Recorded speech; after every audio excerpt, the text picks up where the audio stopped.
As the nation awaits expected remarks from American President Donald Trump on the future of the Joint Comprehensive Plan of Action (JCPOA), the Iran nuclear deal, Putin's spokesman Dmitry Peskov weighed in yesterday, warning of negative consequences if Trump was to acknowledge the undeniable reality that Iran has all but abandoned its obligations under the deal.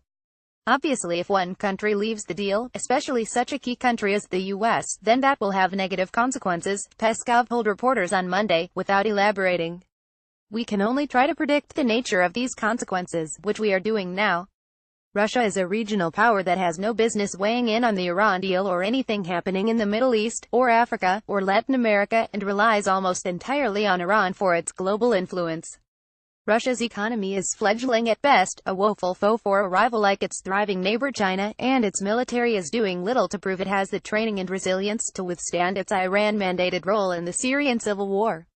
Polls show its foreign interventions are unpopular at home, while formerly devout Soviet fiefdoms like Cuba, and, in turn, its fiefdom in Venezuela, seek support from more reliable partners.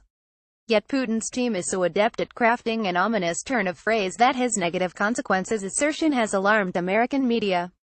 Some even compared Putin's warning favorably to President Trump's attitude toward the deal. Trump is all talk on Iran, meanwhile Putin's Middle East strategy is working, a headline on The Hill blared this week.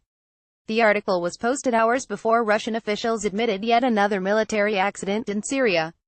This time, the 12-man crew of a Sukhoi 24 aircraft died as their plane crashed while taking off, failing to fly to their combat mission.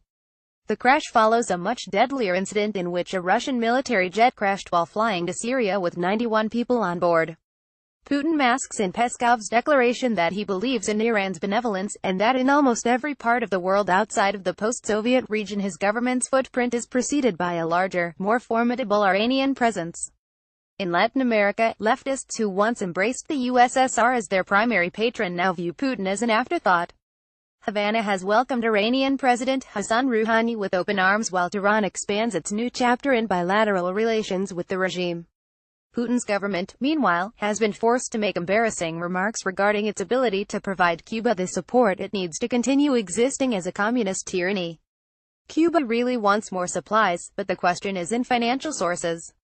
If financial resources are found, the companies will deliver, Russian Energy Minister Alexander Novak said in May.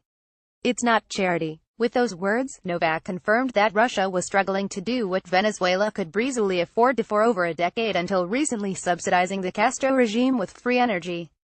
As for Venezuela, dictator Nicolas Maduro, a close ally of Iran whose administration has deep ties to Hezbollah, felt it more important to travel to Algeria to boost bilateral ties before landing in Moscow this month. The pattern repeats itself with other leftist governments in Latin America. The former Kirchner administration was so close to Iran it stands accused of intervening with Interpol to protect Hezbollah terrorists. Brazilian President Dilma Rousseff hatched a plan to skirt Iranian sanctions before being impeached, and Hezbollah established a base in Nicaragua before Putin could return to reclaim the former Soviet ally.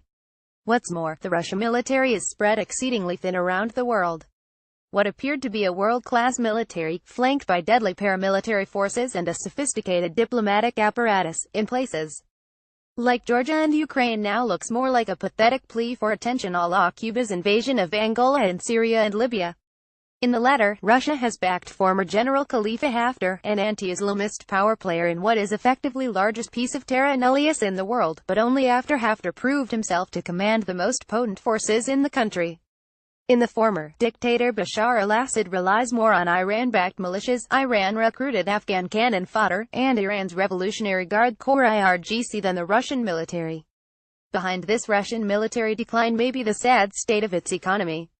The World Bank ranks Russia 13th in global GDP size, smaller than Canada and South Korea but barely edging out Spain.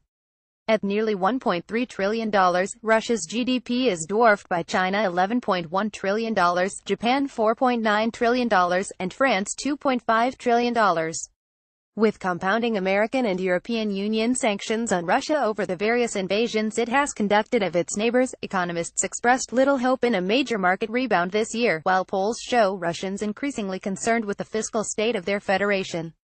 The Kremlin has responded to this sluggish economic year by boasting of its status as a leading grain producer, while China and India run circles around them in technology and warning Trump of negative consequences if he abandons the Iran deal.